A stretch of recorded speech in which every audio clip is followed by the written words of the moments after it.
আত্তাহিয়াতু এর পিছনে এত সুন্দর একটি গল্প তা জানা ছিল না।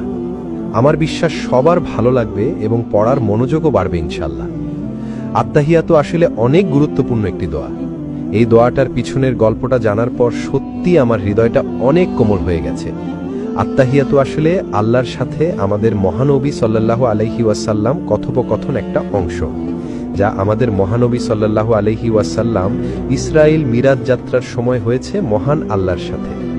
মহানবী সাল্লাল্লাহু আলাইহি ওয়াসাল্লাম যখন আল্লাহর সাথে কথোপকথন শুরু করে তখন আল্লাহকে আসসালামু আলাইকুম বলেননি, তাহলে কি বলেছিল?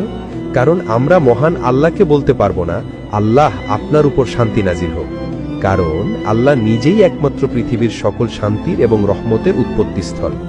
মহানবী সাল্লাল্লাহু আলাইহি ওয়াসাল্লাম আল্লাহকে উদ্দেশ্য করে বলেছিলেন, আত্তাহিয়াতু লিল্লাহি ওয়াসসালাওয়াতু ওয়াত-তাইয়্যিবাতু, অর্থ যাবতীয় সম্মান, যাবতীয় উপাসনা ও যাবতীয় পবিত্র বিষয় আল্লাহর জন্য।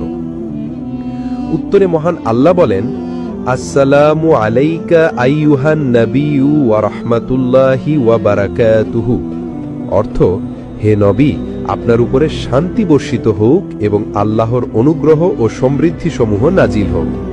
এতে মহানবী সাল্লাল্লাহু আলাইহি ওয়াসাল্লাম বলেন, আসসালামু আলাইনা ওয়া আলা ইবাদিল্লাহি সলিহিন, অর্থ আল্লাহর সমৃদ্ধি শান্তি বর্ষিত হোক আমাদের উপরে এবং আল্লাহর সৎকর্মশীল বান্দাগণের উপরে। মহান আল্লাহ এবং মহানবী সাল্লাল্লাহু আলাইহি ওয়াসাল্লাম এই কথোপকথন শুনে ফেরেশতারা বলেন, আশহাদু আল্লা ইলাহা ইল্লাল্লাহু ওয়া আশহাদু আন্না মুহাম্মাদান আবদুহু ওয়া রাসূলুহু, অর্থ আমি সাক্ষ্য দিচ্ছি যে আল্লাহ ব্যতীত কোনো উপাস্য নেই এবং আমি সাক্ষ্য দিচ্ছি যে মুহাম্মদ সাল্লাল্লাহু আলাইহি ওয়াসাল্লাম তার বান্দা ও রাসূল।